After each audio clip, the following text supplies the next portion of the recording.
ನಮಸ್ಕಾರ ಸ್ನೇಹಿತರೆ. ನನಗೆ ಯಾವಾಗ ಶಾರ್ಟ್ ಆಗಿ ಡ್ರೆಸ್ ಹಾಕ್ಬೇಕು ಅಂತ ಅನ್ಸುತ್ತೋ ಆಗ ಹಾಕ್ತೇನೆ. ನಾನು ಬರೀ ದೊಡ್ಡ ಬಟ್ಟೆಗಳನ್ನೇ ಹಾಕೋದು ಅಂತ ಎಲ್ಲಿಯೂ ಹೇಳಿಲ್ಲ. ಬಿಗ್ ಬಾಸ್‌ನಲ್ಲಿ ನಾನು ಯಾಕೆ ಚಿಕ್ಕ ಬಟ್ಟೆ ಹಾಕಿಲ್ಲ ಅಂತಂದ್ರೆ, ನಾನು ಕೂತ್ಕೊಳ್ಳುವ ರೀತಿ ಸರಿಯಿಲ್ಲ ಅನ್ನೋ ಕಾರಣಕ್ಕೆ ಎಂದಿದ್ದಾರೆ ಬಿಗ್ ಬಾಸ್ ಕನ್ನಡ ಸೀಸನ್ 12ರ ರನ್ನರ್ ಅಪ್ ರಕ್ಷಿತಾ ಶೆಟ್ಟಿ.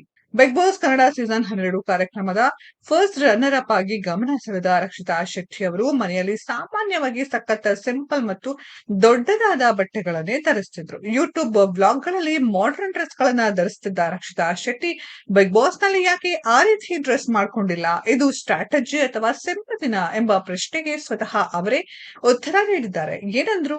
ನಾನು ವೆಸ್ಟರ್ನ್ ಬಟ್ಟೆ ಹಾಕೋದೇ ಇಲ್ಲ ಅಂತ ಹೇಳೋದೇ ಇಲ್ಲ. ಒಂದು ಬಾರಿ ನಾನು ಬಿಗ್ ಬಾಸ್ ಮನೆಯಲ್ಲೂ ಕೂಡ ಹೇಳಿದ್ದೀನಿ.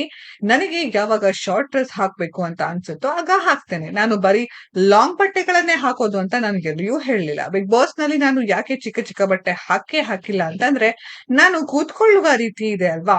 ಅದು ಸರಿಯಿಲ್ಲ. ಕ್ಯಾಮೆರಾ ಇದೆ ಅಂತ ಎಚ್ಚರಿಕೆಯಿಂದ ಒಂದೆರಡು ದಿನ ಇರಬಹುದು. ಆದ್ರೆ ಆ ಮನೆಯಲ್ಲಿ 100ಕ್ಕೂ ಹೆಚ್ಚು ಕ್ಯಾಮೆರಾಗಳುಂಟು. ಚಿಕ್ಕ ಬಟ್ಟೆ ಹಾಕೋದಕ್ಕೆ ಪ್ರಾಬ್ಲಮ್ ಏನೂ ಇಲ್ಲ. ಕ್ಯಾಮೆರಾ ನನ್ನನ್ನ ನೋಡ್ತಿದೆ ಅಂತ ನನಗೆ ತಲೆಯಲ್ಲಿ ಇರೋಲ್ಲ. ಮತ್ತು ನಾನು ಕಂಫರ್ಟಬಲ್ ಆಗಿ ಇರೋದಕ್ಕೆ ಆಗಲ್ಲ. ಅದಕ್ಕೆ ನಾನು ಚಿಕ್ಕ ಚಿಕ್ಕ ಬಟ್ಟೆ ಎಲ್ಲ ತರ್ಲಿಲ್ಲ ಎಂದು ಇತ್ತೀಚೆಗೆ ಸಂದರ್ಶನವೊಂದರಲ್ಲಿ ರಕ್ಷಿತಾ ಶೆಟ್ಟಿ ಹೇಳ್ಕೊಂಡಿದ್ದಾರೆ.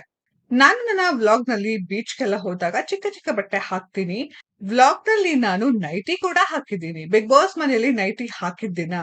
ಇಲ್ಲ. ನನ್ನ ತಂಗಿ ಬೇಡ ರಕ್ಷಿತಾ ನೀನು ಕೂತ್ಕೊಳ್ಳುವ ರೀತಿ ಸರಿಯಿಲ್ಲ. ಹಾಗಾಗಿ ಪ್ಯಾಂಟ್ ಮತ್ತು ಟಾಪ್ ತಗೊಂಡು ಹೋಗು ಅಂತಿದ್ರು. ನನಗೆ ಕಾಟನ್ ಬಟ್ಟೆ ಇಷ್ಟ. ಅದು ನನಗೆ ಕಂಫರ್ಟಬಲ್. ನನಗೆ ಗ್ರ್ಯಾಂಡ್ ಡ್ರೆಸ್ ಎಲ್ಲ ಇಷ್ಟ ಆಗಲ್ಲ.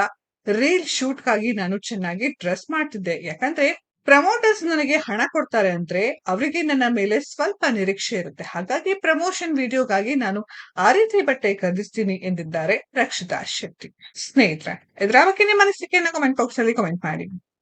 ಈ ವಿಡಿಯೋ ಇಷ್ಟ ಆಗಿದ್ರೆ ಲೈಕ್ ಮಾಡಿ, ಶೇರ್ ಮಾಡಿ, ಚಾನೆಲ್‌ನ ಸಬ್ಸ್ಕ್ರೈಬ್ ಮಾಡಿ, ಪಕ್ಕದಲ್ಲಿ ಇರೋ ಬೆಲ್ ಐಕಾನ್ನ ಹಿಟ್ ಮಾಡಿ.